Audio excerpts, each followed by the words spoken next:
Daniel, chapter 1. In the 3rd year of reign of Jehoiakim, king of Judah, Nebuchadnezzar, king of Babylon, came to Jerusalem and besieged it. And the Lord delivered Jehoiakim, king of Judah, into his hand, along with some of the articles from the temple of God. These he carried off to the temple of God in Babylonia, and put in the treasure house of his God. Then the king ordered Ashpenaz, chief of his court officials, to bring into the king's service some of the Israelites from the royal family and the nobility, young men without any physical defect, handsome, showing aptitude for every kind of learning, well informed, quick to understand, and qualified to serve in the king's palace. He was to teach them the language and literature of the Babylonians. The king assigned them a daily amount of food and wine from the king's table. They were to be trained for 3 years, and after that they were to enter the king's service. Among those who were chosen were some from Judah: Daniel, Hananiah, Mishael, and Azariah. The chief official gave them new names. To Daniel, the name Belteshazzar; to Hananiah, Shadrach; and to Mishael, Meshach; and to Azariah, Abednego. But Daniel resolved not to defile himself with the royal food and wine, and he asked the chief official for permission not to defile himself in this way. Now God had caused the official to show favor and compassion to Daniel. But the official told Daniel, "I am afraid of my lord the king, who has assigned your food and drink. Why should he see you looking worse than the other young men of your age? The king would then have my head because of you." Daniel then said to the guard, whom the chief official had appointed over Daniel, Hananiah, Mishael, and Azariah, "Please test your servants for 10 days. Give us nothing but vegetables to eat and water to drink. Then compare our appearance with that of the young men who eat the royal food, and treat your servants in accordance with what you see." So he agreed to this and tested them for 10 days. At the end of the 10 days, they looked healthier and better nourished than any of the young men who ate the royal food. So the guard took away their choice food and the wine they were to drink, and gave them vegetables instead. To these 4 young men, God gave knowledge and understanding of all kinds of literature and learning. And Daniel could understand visions and dreams of all kinds. At the end of the time set by the king to bring them into his service, the chief official presented them to Nebuchadnezzar. The king talked with them, and he found none equal to Daniel, Hananiah, Mishael, and Azariah. So they entered the king's service. In every matter of wisdom and understanding about which the king questioned them, he found them 10 times better than all the magicians and enchanters in his whole kingdom. And Daniel remained there until the 1st year of King Cyrus. Daniel 2. In the 2nd year of his reign, Nebuchadnezzar had dreams. His mind was troubled, and he could not sleep. So the king summoned the magicians, enchanters, sorcerers, and astrologers to tell him what he had dreamed. When they came in and stood before the king, he said to them, "I have had a dream that troubles me, and I want to know what it means." Then the astrologers answered the king, "May the king live forever. Tell your servants the dream, and we will interpret it." The king replied to the astrologers, "This is what I have firmly decided. If you do not tell me what my dream was and interpret it, I will have you cut into pieces and your houses turned into piles of rubble. But if you tell me the dream and explain it, you will receive from me gifts and rewards and great honor. So tell me the dream and interpret it for me." Once more they replied, "Let the king tell his servants the dream, and we will interpret it." Then the king answered, "I am certain that you are trying to gain time because you realize that this is what I have firmly decided. If you do not tell me the dream, there is only one penalty for you. You have conspired to tell me misleading and wicked things, hoping the situation will change.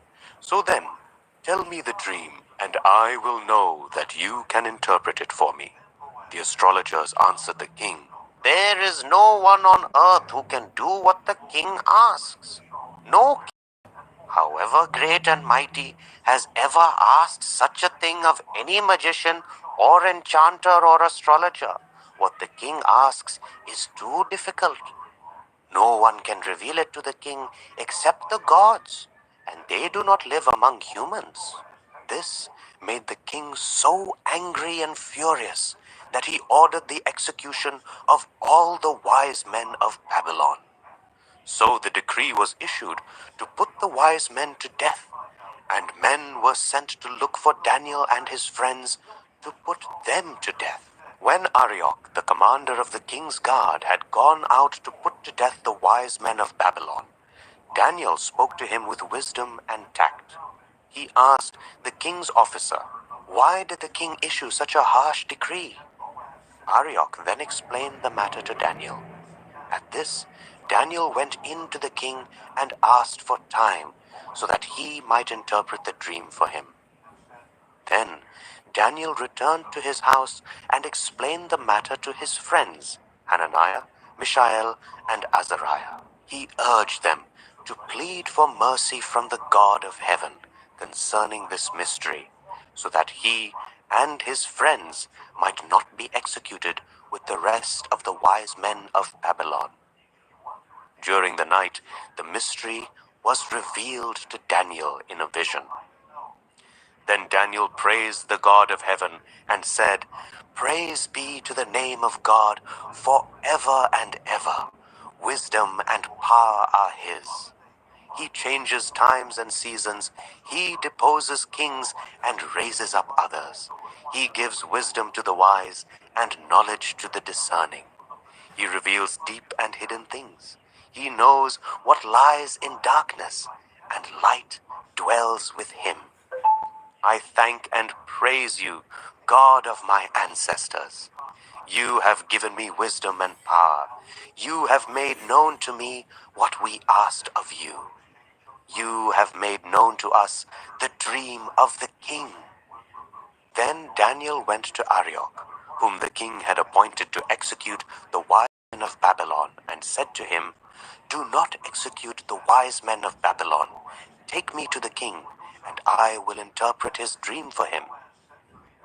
Arioch took Daniel to the king at once and said, "I have found a man among the exiles from Judah who can tell the king what his dream means."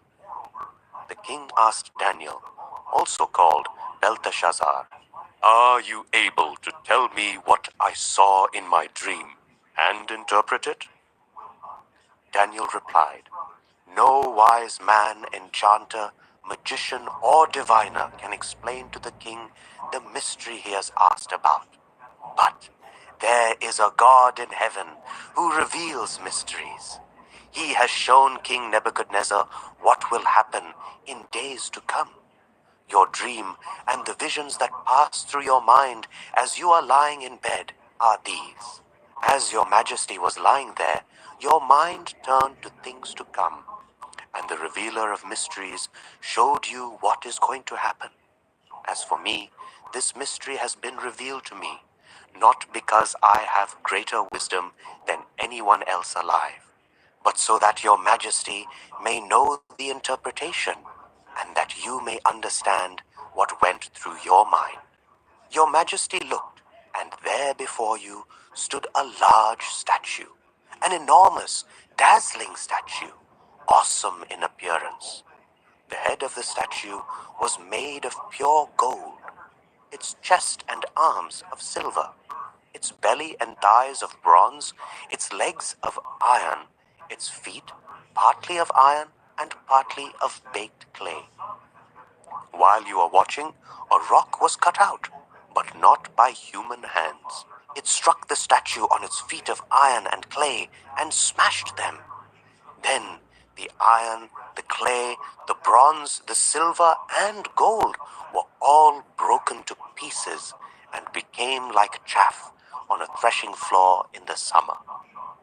The wind swept them away without leaving a trace. But the rock that struck the statue became a huge mountain and filled the whole earth. This was the dream, and now we will interpret it to the king.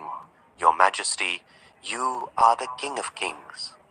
The God of heaven has given you dominion and power and might and glory. In your hands he has placed all mankind, and the beasts of the field and the birds in the sky. Wherever they live, he has made you ruler over them all. You are that head of gold. After you, another kingdom will rise, inferior to yours. Next, a third kingdom, one of bronze, will rule over the whole earth. Finally, there will be a fourth kingdom, strong as iron, for iron breaks and smashes everything. And as iron breaks things to pieces, so it will crush and break all the others. Just as you saw that the feet and the toes were partly of baked clay and partly of iron, so this will be a divided kingdom.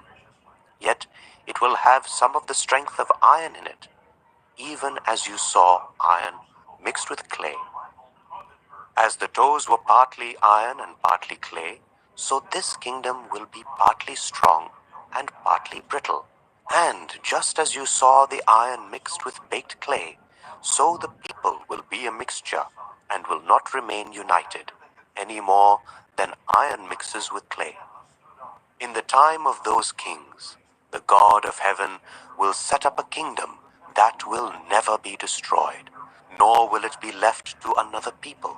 It will crush all those kingdoms and bring them to an end, but it will itself endure forever. This is the meaning of the vision of the rock cut out of the mountain, but not by human hands. A rock that broke the iron, the bronze, the clay, the silver, and the gold to pieces. The great God has shown the king what will take place in the future. The dream is true, and its interpretation is trustworthy. Then King Nebuchadnezzar fell prostrate before Daniel, and paid him honor, and ordered that an offering and incense be presented to him. The king said to Daniel, "Surely your God is the God of gods, and the Lord of kings, and a revealer of mysteries, for you were able to reveal this mystery." Then the king placed Daniel in a high position, and lavished many gifts on him. He made him ruler over the entire province of Babylon, and placed him in charge of all its wise men. Moreover, at Daniel's request, the king appointed Shadrach, Meshach, and Abednego chief ministers over the province of Babylon, while Daniel himself remained at the royal court. Daniel 3. King Nebuchadnezzar made an image of gold, 60 cubits high and 6 cubits wide, and set it up on the plain of Dura in the province of Babylon. He then summoned the satraps, prefects, governors, advisors, treasurers, judges, magistrates, and all the other provincial officials to come to the dedication of the image he had set up. So the satraps, prefects, governors, advisors, treasurers, judges, magistrates, and all the other provincial officials assembled for the dedication of the image that King Nebuchadnezzar had set up, and they stood before it. Then the herald loudly proclaimed, "Nations and peoples of every language, this is what you are commanded to do. As soon as you hear the sound of the horn, flute, zither, lyre, harp, pipe, and all kinds of music, you must fall down and worship the image of gold that King Nebuchadnezzar has set up. Whoever does not fall down and worship will immediately be thrown into a blazing furnace. Therefore, as soon as they heard the sound of the horn, flute, zither, lyre, harp, and all kinds of music, all the nations and peoples of every language fell down and worshipped the image of gold that King Nebuchadnezzar had set up. At this time, some astrologers came forward and denounced the Jews. They said to King Nebuchadnezzar, "May the king live forever. Your majesty has issued a decree that everyone who hears the sound of the horn, flute, zither, lyre, harp, pipe, and all kinds of music must fall down and worship the image of gold, and whoever does not fall down and worship will be thrown into a blazing furnace. But there are some Jews whom you have set over the affairs of the province of Babylon, Shadrach, Meshach, and Abednego, who pay no attention to you. Your majesty, they neither serve your gods nor worship the image of gold you have set up." Furious with rage, Nebuchadnezzar summoned Shadrach, Meshach, and Abednego. So these men were brought before the king, and Nebuchadnezzar said to them, "Is it true, Shadrach, Meshach, and Abednego, that you do not serve my gods or worship the image of gold I have set up? Now when you hear the sound of the horn, flute, zither, lyre, harp, pipe, and all kinds of music, if you are ready to fall down and worship the image I made, very good. But if you do not worship it, you will be thrown immediately into a blazing furnace. Then what God will be able to rescue you from my hand?" Shadrach, Meshach, and Abednego replied to him, "King Nebuchadnezzar, we do not need to defend ourselves before you in this matter. If we are thrown into the blazing furnace, the God we serve is able to deliver us from it, and he will deliver us from your majesty's hand.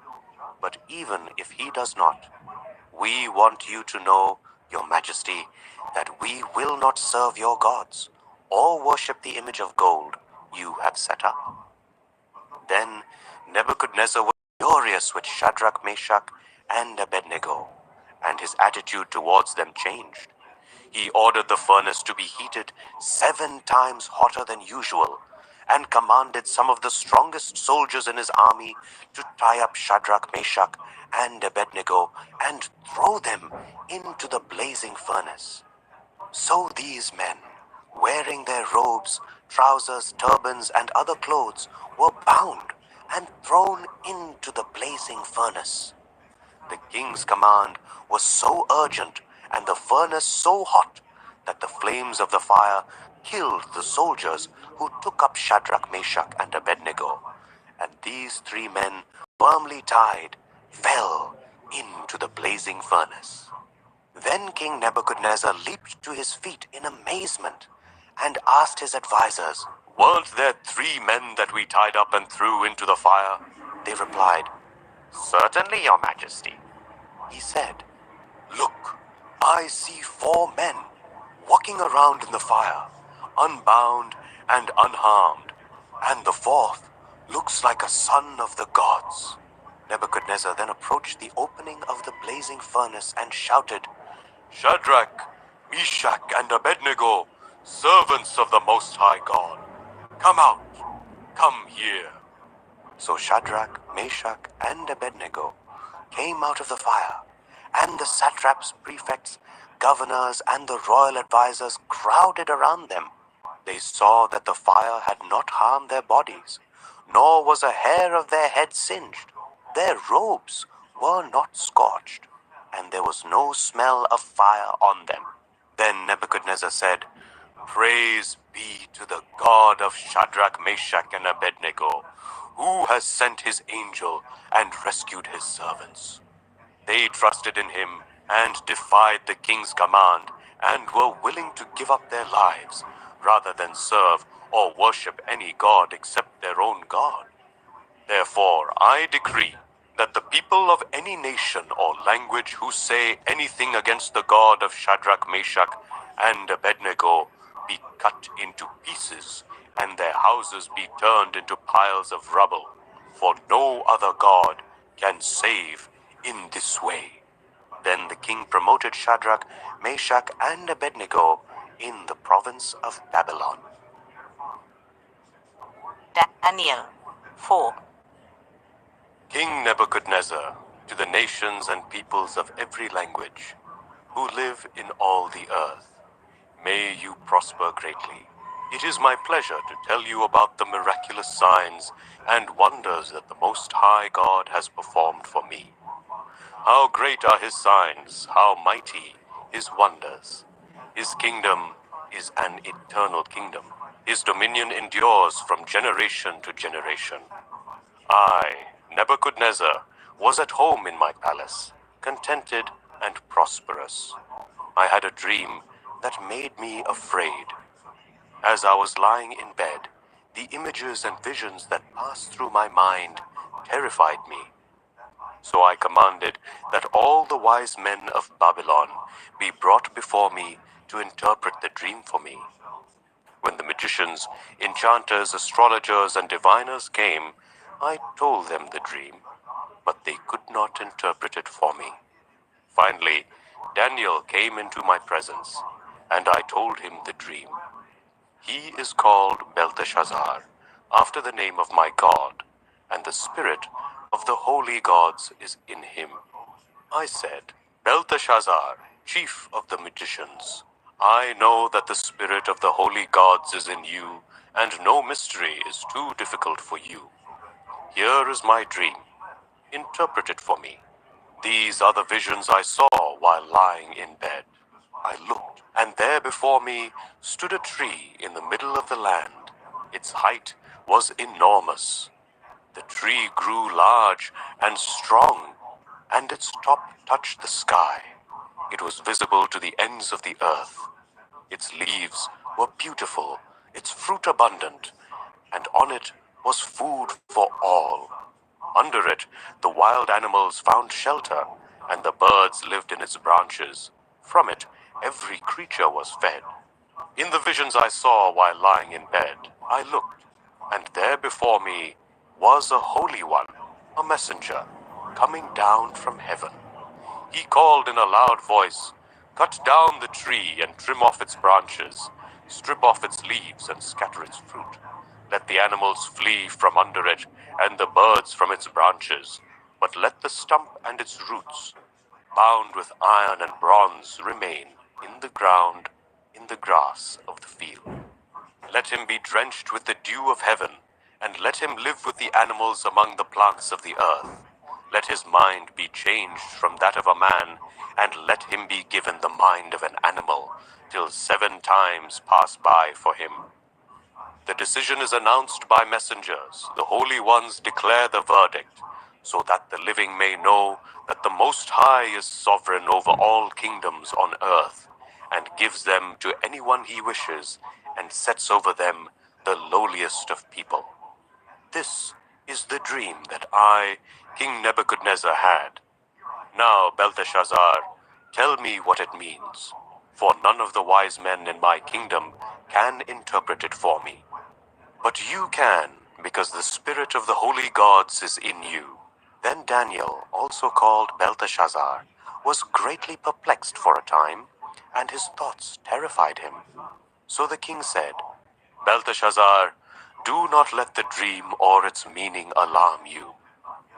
Belteshazzar answered, My lord, if only the dream applied to your enemies, and its meaning to your adversaries. The tree you saw, which grew large and strong, with its top touching the sky, visible to the whole earth, with beautiful leaves and abundant fruit, providing food for all, giving shelter to the wild animals, and having nesting places in its branches for the birds. Your Majesty, you are that tree. You have become great and strong. Your greatness has grown until it reaches the sky, and your dominion extends to distant parts of the earth. Your Majesty saw a holy one. a messenger coming down from heaven and saying, "Cut down the tree and destroy it, but leave the stump bound with iron and bronze in the grass of the field, while its roots remain in the ground. Let him be drenched with the dew of heaven. Let him live with the wild animals until 7 times pass by for him." This is the interpretation, Your Majesty, and this is the decree the Most High has issued against my lord the king.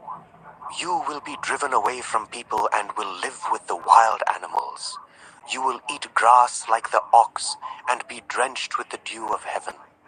7 times will pass by for you until you acknowledge that the Most High is sovereign over all kingdoms on earth and gives them to anyone he wishes. The command to leave the stump of the tree with its roots means that your kingdom will be restored to you when you acknowledge that heaven rules. Therefore, Your Majesty, be pleased to accept my advice. Renounce your sins by doing what is right, and your wickedness by being kind to the oppressed. It may be that then your prosperity will continue. All this happened to King Nebuchadnezzar. 12 months later, as the king was walking on the roof of the royal palace of Babylon, he said, "Is not this the great Babylon I have built as the royal residence by my mighty power and for the glory of my majesty?" Even as the words were on his lips, a voice came from heaven. "This is what is decreed for you, King Nebuchadnezzar. Your royal authority has been taken from you. You will be driven away from people and will live with the wild animals. You will eat grass like the ox. 7 times will pass by for you until you acknowledge that the Most High is sovereign over all kingdoms on earth and gives them to anyone he wishes." Immediately what had been said about Nebuchadnezzar was fulfilled. He was driven away from people and ate grass like the ox. His body was drenched with the dew of heaven until his hair grew like the feathers of an eagle and his nails like the claws of a bird. At the end of that time, I, Nebuchadnezzar, raised my eyes towards heaven, and my sanity was restored. Then I praised the Most High. I honored and glorified him who lives forever. His dominion is an eternal dominion. His kingdom endures from generation to generation. All the peoples of the earth are regarded as nothing. He does as he pleases with the powers of heaven and the peoples of the earth. No one can hold back his hand or say to him, "What have you done?" At the same time that my sanity was restored, my honor and splendor were returned to me for the glory of my kingdom. My advisors and nobles sought me out, and I was restored to my throne and became even greater than before. Now I, Nebuchadnezzar, praise and exalt and glorify the King of heaven, because everything he does is right, and all his ways are just. And those who walk in pride, he is able to humble. Daniel 5. King Belshazzar gave a great banquet for 1,000 of his nobles and drank wine with them. While Belshazzar was drinking his wine, he gave orders to bring in the gold and silver goblets that Nebuchadnezzar his father had taken from the temple in Jerusalem, so that the king and his nobles, his wives and his concubines, might drink from them. So they brought in the gold goblets that had been taken from the temple of God in Jerusalem. And the king and his nobles, his wives and his concubines drank from them. As they drank the wine, they praised the gods of gold and silver, of bronze, iron, wood, and stone. Suddenly, the fingers of a human hand appeared and wrote on the plaster of the wall near the lampstand in the royal palace. The king watched the hand as it wrote.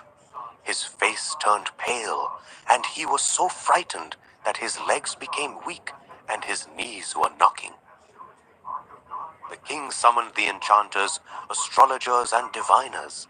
Then he said to these wise men of Babylon, "Whoever reads this writing and tells me what it means will be clothed in purple and have a gold chain placed round his neck, and he will be made the third highest ruler in the kingdom."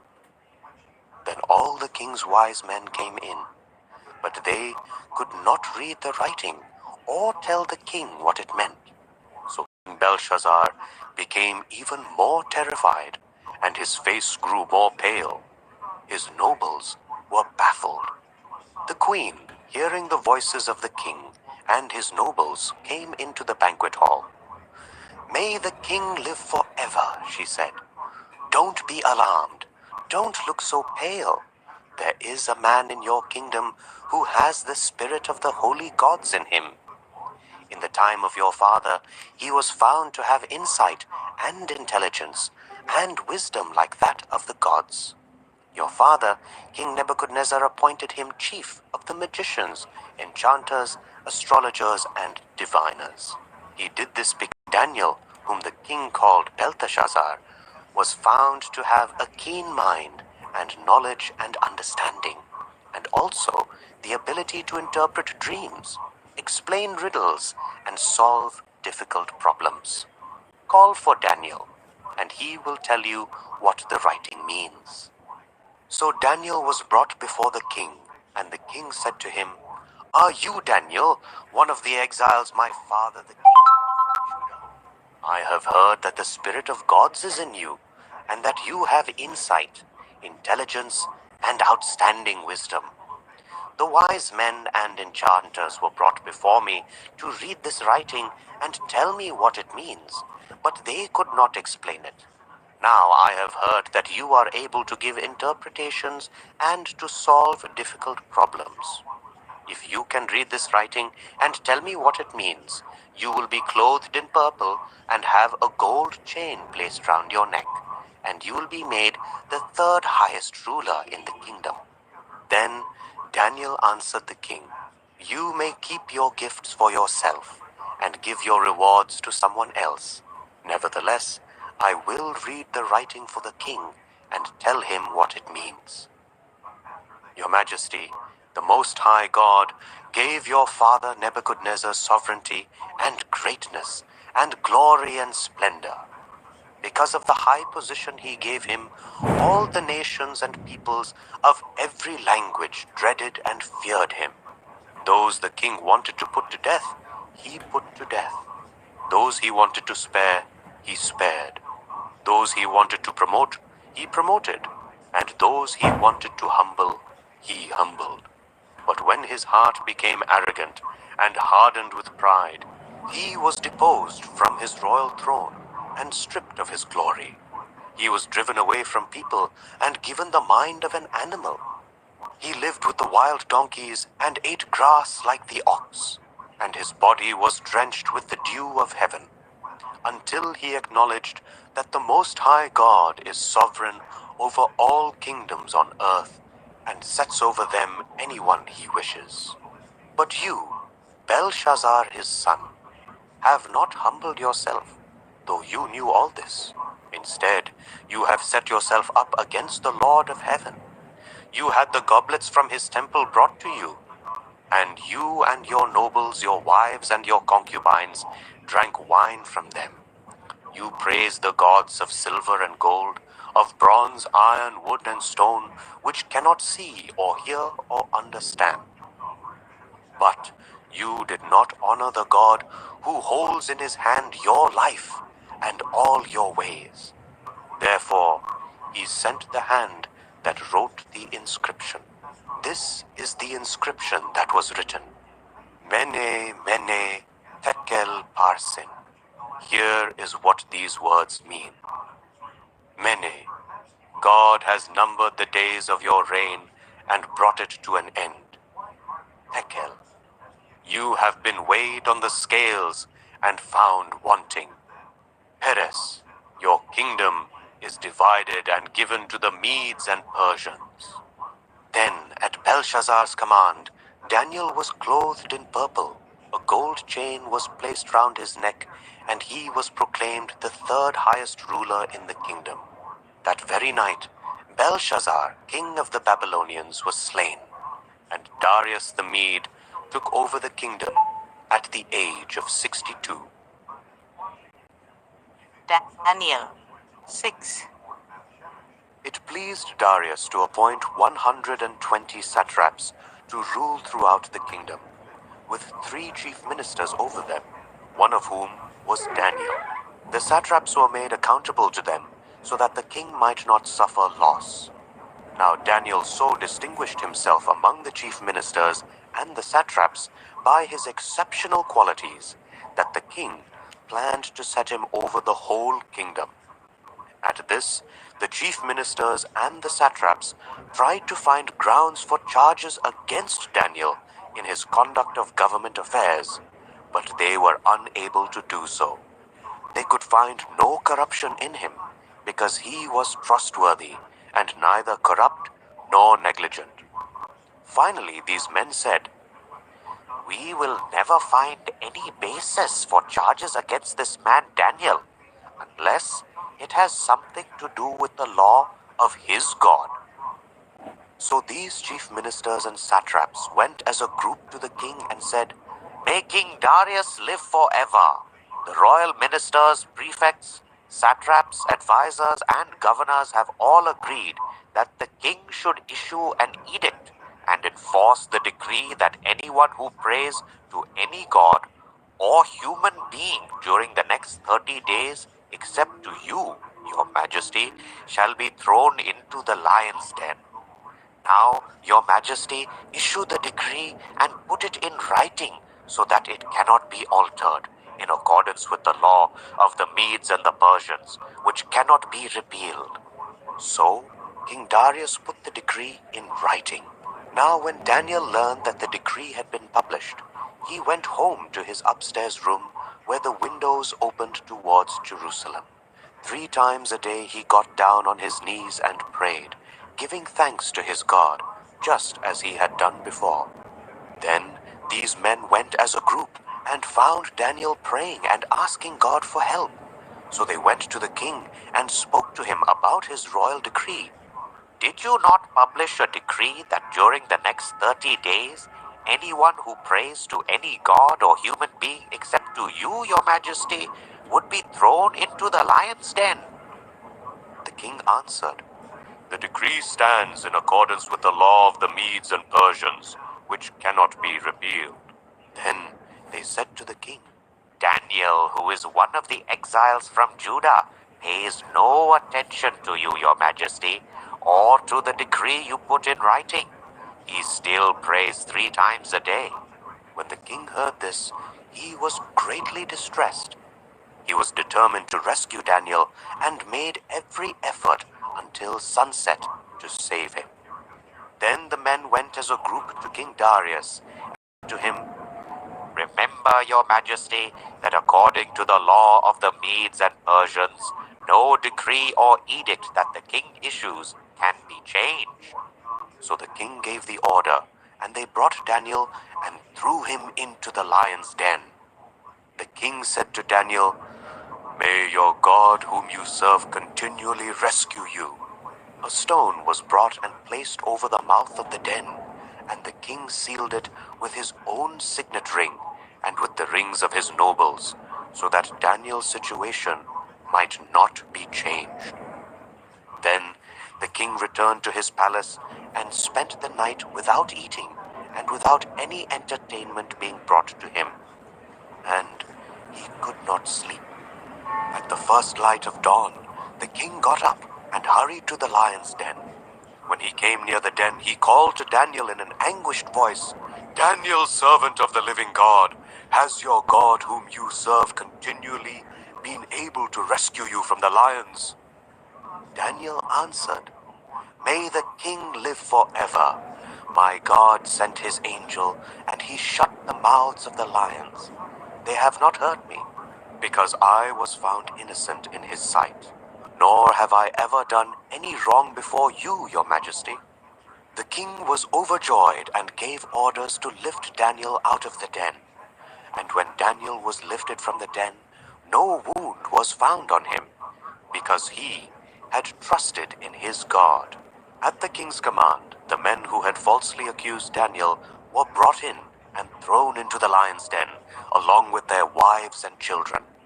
And before they reached the floor of the den, the lions overpowered them and crushed all their bones. Then King Darius wrote to all the nations and peoples of every language in all the earth, "May you prosper greatly. I issue a decree that in every part of my kingdom, people must fear and reverence the God of Daniel. For he is the living God, and he endures forever. His kingdom will not be destroyed. His dominion will never end. He rescues and he saves. He performs signs and wonders in the heavens and on the earth. He has rescued Daniel from the power of the lions." So Daniel prospered during the reign of Darius and the reign of Cyrus the Persian.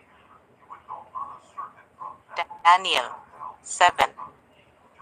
In the first year of Belshazzar, king of Babylon, Daniel had a dream, and visions passed through his mind as he was lying in bed. He wrote down the substance of his dream. Daniel said, "In my vision at night I looked, and there before me were the four winds of heaven, churning up the great sea. 4 great beasts, each different from the others, came up out of the sea. The first was like a lion, and it had the wings of an eagle. I watched until its wings were torn off, and it was lifted from the ground, so that it stood on 2 feet like a human being, and the mind of a human was given to it. And there before me was a second beast, which looked like a bear. It was raised up on one of its sides, and it had 3 ribs in its mouth between its teeth. It was told, 'Get up and eat your fill of flesh.' After that I looked, and there before me was another beast, one that looked like a leopard. And on its back it had 4 wings like those of a bird. This beast had 4 heads, and it was given authority to rule. After that, in my vision at night I looked, and there before me was a 4th beast, terrifying and frightening and very powerful. It had large iron teeth. It crushed and devoured its victims and trampled underfoot whatever was left. It was different from all the former beasts, and it had 10 horns. While I was thinking about the horns, there before me was another horn, a little one, which came up among them. And 3 of the first horns were uprooted before it. This horn had eyes like the eyes of a human being, a mouth that spoke boastfully. As I looked, thrones were set in place, and the Ancient of Days took his seat. His clothing was as white as snow. The hair of his head was white like wool. His throne was flaming with fire, and its wheels were all ablaze. A river of fire was flowing, coming out from before him. Thousands upon thousands attended him. 10,000 times 10,000 stood before him. The court was seated, and the books were opened. Then I continued to watch. Because of the boastful words the horn was speaking, I kept looking until the beast was slain, and its body destroyed and thrown into the blazing fire. The other beasts had been stripped of their authority, but were allowed to live for a period of time. In my vision at night I looked, and there before me was one like a son of man, coming with the clouds of heaven. He approached the Ancient of Days and was led into his presence.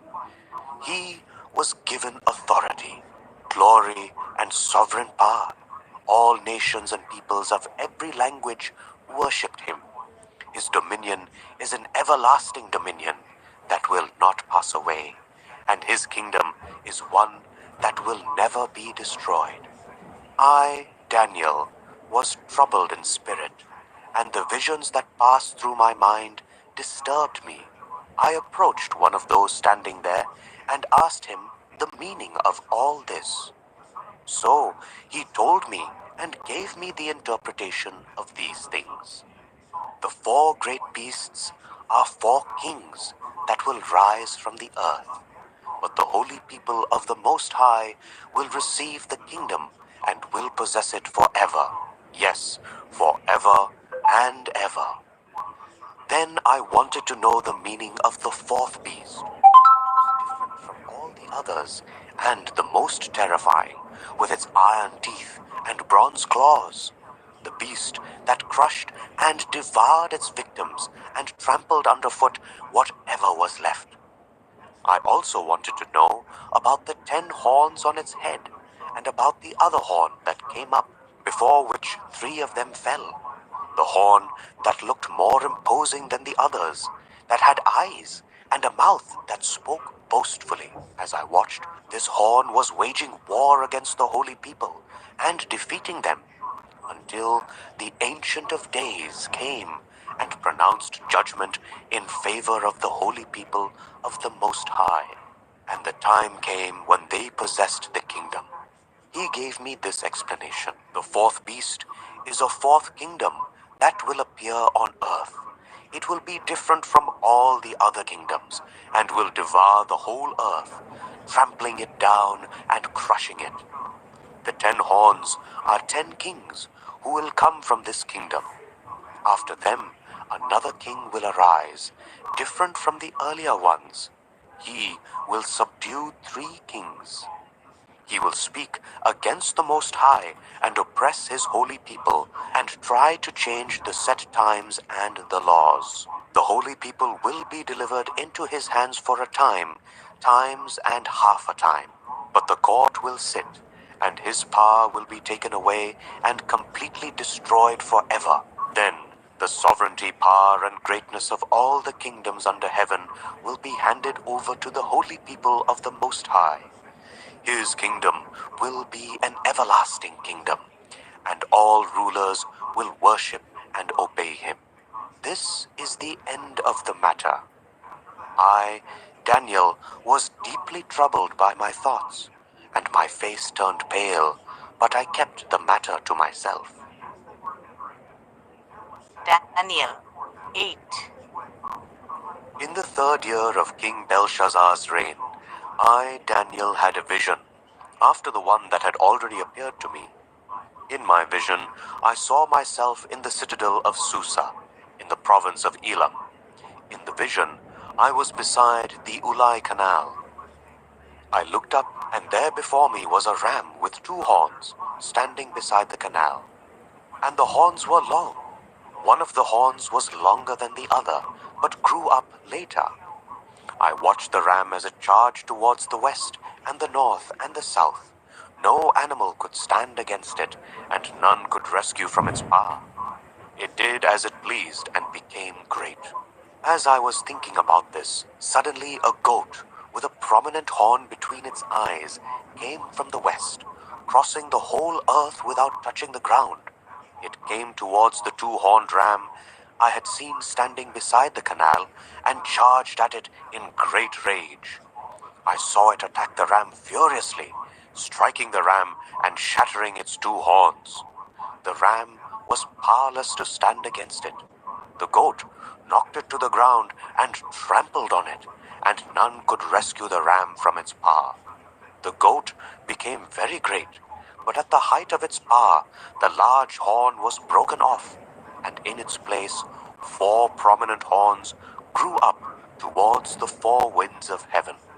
Out of one of them came another horn, which started small, but grew in power to the south and to the east and towards the beautiful land.